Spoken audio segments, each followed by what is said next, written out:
Salve, salve, Terra Negra! A equipe de história do Terra Negra está aqui no Santuário do Bom Jesus da Lapa, em uma de suas capelas, para falar sobre a importância e a representatividade dessa cidade para o Brasil inteiro e para a cultura do Brasil. Essa cidade, uma das mais importantes cidades aqui do interior da Bahia, ela foi fundada a partir dessa presença da religiosidade. O Santuário de Bom Jesus da Lapa foi fundado por um peregrino que depois se tornou um ermitão aqui nessa caverna, e isso traz uma informação muito grande para a gente, muito importante, sobre uma das características culturais maiores do Brasil, que é a religiosidade, e especialmente aqui no interior do Nordeste. Nós podemos observar também essa religiosidade em outras paradas que a expedição do Terra Negra fez, como por exemplo, em habitações de 9.000 anos atrás, nas cavernas do Peruaçu, onde esses habitantes da região já cultuavam seus mortos, já celebravam essa fé. E em outras paradas também, como na tribo dos índios Chacreabás, onde o sincretismo é muito grande das tradições cristã, indígena e africana. No sertão nordestino, onde nós estamos, a religiosidade, o catolicismo é muito mais enraizado porque é uma região marcada por uma história de conflitos. A escravidão africana foi muito presente aqui, a escravidão das comunidades indígenas, a formação de quilombos, bandeirantes paulistas destruindo comunidades quilombolas, tribos hostis à colonização portuguesa, além do cangaço também, na virada do século XIX para o século XX, o banditismo social, movimento de jagunços, e a gente não pode esquecer também dos flagelados da seca dos semiáridos nordestinos. História deles muito bem retratados no romance do Graciliano Ramos, Vidas Secas. E toda essa luta cotidiana por sobrevivência faz com que a população dessa região busque soluções no sagrado. Segundo o antropólogo Claude Lévi-Strauss, quanto maior o sofrimento, quanto maior o fracasso na vida material, maior a busca por soluções no plano espiritual. E ainda hoje, galera, o IDH dessa região é muito baixo. Apesar de melhorias nos últimos anos, ainda a população nordestina enfrenta muitos problemas, como, por exemplo, a enorme concentração fundiária, que explica, em boa parte, a desigualdade social. Daí, tantas pessoas, numa situação de bastante sofrimento, buscarem soluções no sagrado, e o que leva também a uma história de uma cultura messiânica no Brasil inteiro e muito forte aqui. Não é mesmo, Gabriel? É isso mesmo, William. É importante destacar que esses movimentos messiânicos eles acontecem ao redor do Brasil, fortemente marcado pelo Nordeste, como por exemplo Canudos, com o líder messiânico Antônio Conselheiro, muito bem retratado pelo Euclides da Cunha no clássico Sertões.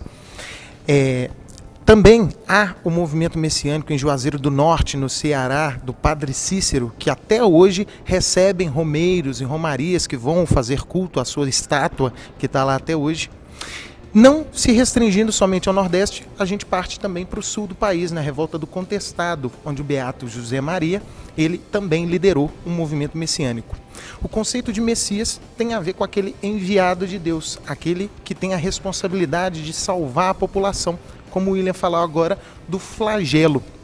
Uma diferença muito grande, muito importante entre revoltas como Contestado e Canudos e a do Padre Cícero é que enquanto as duas primeiras que eu disse, Canudo e Contestado, questionavam o poder dos coronéis, em Juazeiro do Norte, no Ceará, o Padre Cícero ele agenciava os trabalhadores para esses coronéis. Essa é uma dica do Terra Negra importantíssima, relacionar elementos da cultura e da religiosidade para se entender o brasileiro, para se entender o cerrado. Recentemente, o Papa Francisco perdoou o Padre Cícero, que havia sido excomungado anteriormente. E há um movimento popular ainda hoje pela beatificação do Padre Cícero, o que demonstra a importância que a população atribui a essa figura messiânica que atuou na Primeira República Brasileira e que ainda hoje tem todo o respeito e devoção dessa população do sertão brasileiro.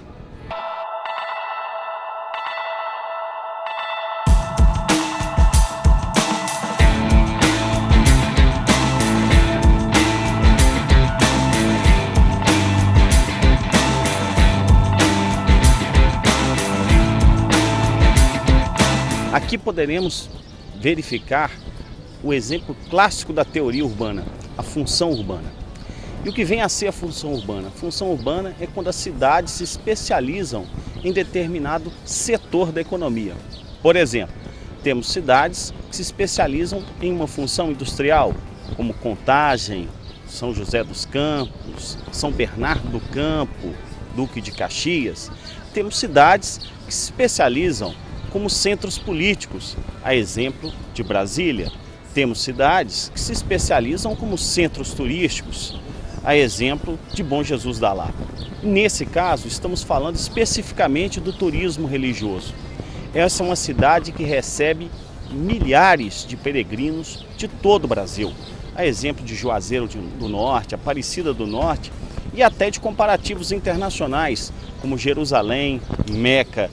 Então, dentro dessa peregrinação, se estabelece em alguns momentos, por exemplo, essa região recebendo aproximadamente 500 mil peregrinos. Toda essa migração movimenta a estrutura comercial que estamos contemplando. Um comércio que se organiza em torno do templo, mas também que se estende além dele. E toda uma gama de serviços, serviços hoteleiros, serviços de transporte, serviços turísticos especializados. Dessa forma, é importantíssimo preservar o patrimônio cultural, não só como um aspecto de preservação da nossa memória, mas pelo aspecto econômico. A presença desse patrimônio, ele movimenta toda uma economia, gera empregos numa região que apresenta baixo IDH. Vale mais uma dica para vocês. Um abraço.